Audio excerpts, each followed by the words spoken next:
Hey guys, and welcome! Today we finally got some new weekly missions in Battlefield 2042, alongside a new reward and 2 new portal modes.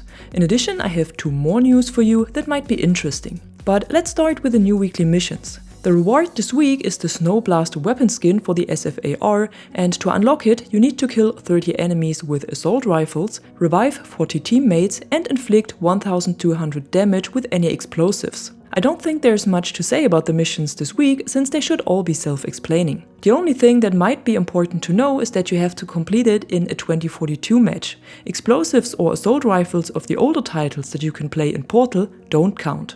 And that already leads me to the new Portal modes. This week we got 2 hardcore modes, one with a 2042 setting and one with a 1942 setting. Both modes are played in Conquest and have increased damage, no automatic healing for soldiers or vehicles, and no revives. In 2042 Hardcore, there's also no minimap, which means no minimap spotting when shooting, and in general you only get a very limited HUD. The mode is played on all large Conquest maps of 2042 with up to 128 players. But unlike the normal Conquest mode, this one is not filled up with bots, so if there's only 10 human players on the server, then there's only 10 soldiers on the map. The 1942 version, on the other hand, is played with 64 players on the 2 available 1942 maps and is reduced to all mechanics that Battlefield 1942 had back then and not more. That means, besides automatic healing and revives, there's also sliding and traversal sprint disabled. And I gotta be honest, this mode is so much fun to play.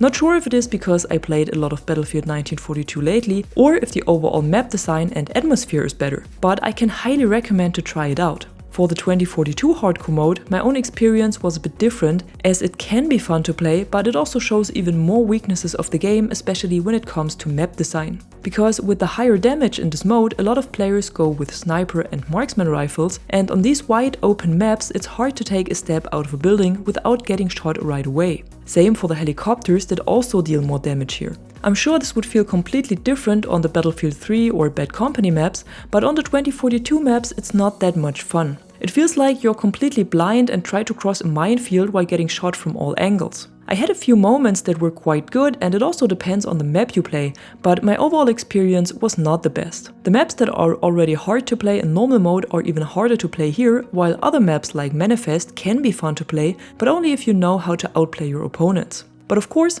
try the mode for yourself and see if you like it. 1942 on the other hand, like I already said, highly recommended. Then a quick info for all players that own the 2042 Gold or Ultimate Edition, but haven't received their Steadfast exclusive bundle yet. This seems to be a common problem, and EA knows about it already and they are on it. So I think in a few days the bundle should be available for all of you as well. And last but not least, the data miner Temporal found some unreleased cosmetic items in the game files of 2042 that will surely be released as rewards for future weekly missions. If you don't want to see them because you don't want to get spoiled, you should turn the video off now. If you want to, stay tuned. Take it with a pinch of salt, of course, as this could also be ideas or sketches that won't make it to the game at any time. But since we already got one of these items as this week's reward, I think we will also see the other ones within the next few weeks. And that's it for today. If you liked this video, be sure to give it a thumb up and subscribe to the channel if you haven't done yet. Until then, thanks for watching. I'm the Catwoman and you are awesome.